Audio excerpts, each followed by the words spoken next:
Hey there guys, DMO73 here, bringing you another spoiler coverage for the day. This is a lot of new fairies we're actually going to be looking at. So back to the light attribute. Let's go ahead and jump right in. So here we have Vivian, the Lady of the Lake, 3-drop fairy, 3-drop 5/7, so pretty standard for a 5-drop. It has flying, that's pretty awesome. And the tap effect is put a fairy resonator with total cost 1 or less from your hand into the field. Whenever a fairy resonator enters your field, fairy J/resonators you control gain plus 200 until the end of the turn. So here's my thought with her right off the bat. You play her on your turn, she has summoning sickness, she's a 5/7. If your opponent doesn't swing in or make something happen, then at the start of your next turn, the first turn that she would be able to do something, you just quickly tap, put in a fairy, she gets a plus 200 boost, and then you untap her. So she's suddenly a 7/9 with flying, and she could swing in and do a lot of damage.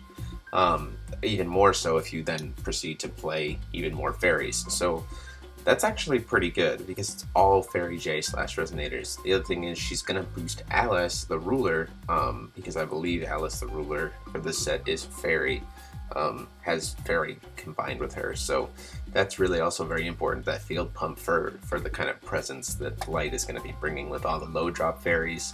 So I'm pretty excited about that. Plus the artwork is really, really nice on this card. So moving on, we have the Light Sprite, 1-drop fairy with flying, 200-300, not too bad. And you can tap to gain 100 life for each fairy you control.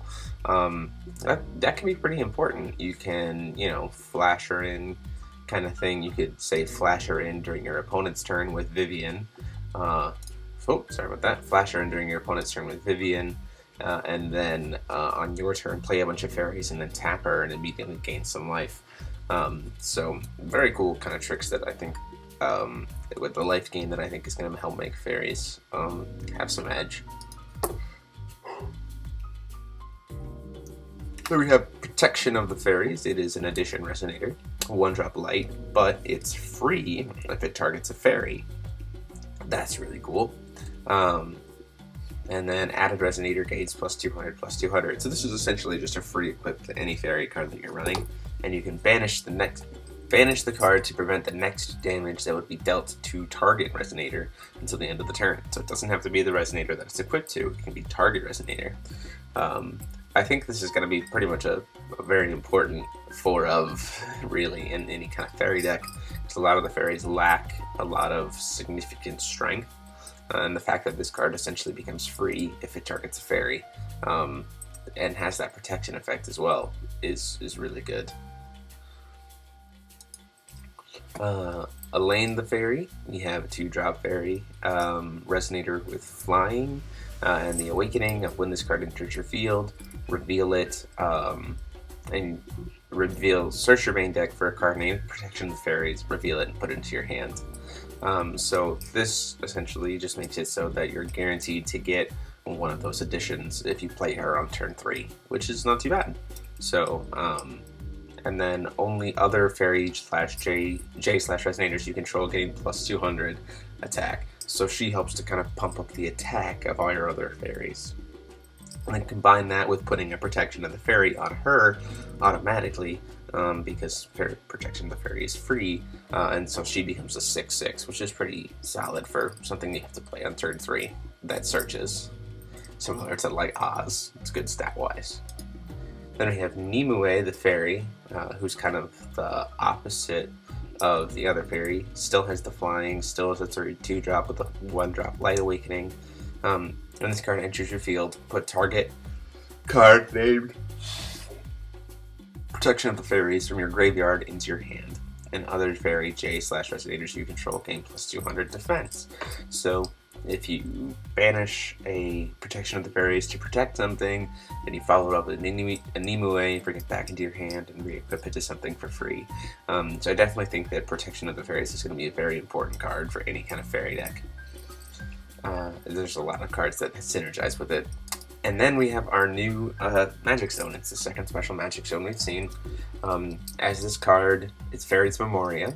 As this card enters your Magic Stone area, you may reveal a fairy from your hand. If you don't, this card enters your Magic Stone area rested, and you can tap to produce light or tap to produce any color, but only to play Fairy Resonators. And then tap 1 light and tap, target Fairy Resonator gains +200/+200 until the end of the turn. I really like this. I like the fact that this is a stone that, excuse me, a stone that has some like specific relation to a certain deck. I like that a lot. The Ruler's Memoria was kind of very particular for Valentina in a sense, because Valentina's going to be running a lot of Regalia with her J-Activate side, and obviously Alice is going to be running a lot of Fairies, and so this stone kind of, you know, helps boost that, helps boost the Fairy attribute a little bit. It just makes me think that probably maybe each one of the rulers is going to get their own kind of stone that's kind of similar to them, which I think that's really cool. I think that'll really add, you know, some new mechanic to the game in terms of our stone decks are going to have a lot more difference based on what ruler we have, because typically up to this point, stone decks typically look very similar. It's all based on color, but with these stones, it really is going to look different based on ruler. So like a blue-black Valentina deck is going to look different than like a blue-black, it's probably going to look different in terms of stone lineup than a blue-black Dark Alice deck, which I think that's cool. I think we're going to see some little more variety in terms of the stone deck. And you're going to have to think a little bit more about exactly how you want your stone lineup to be, so I'm all about that.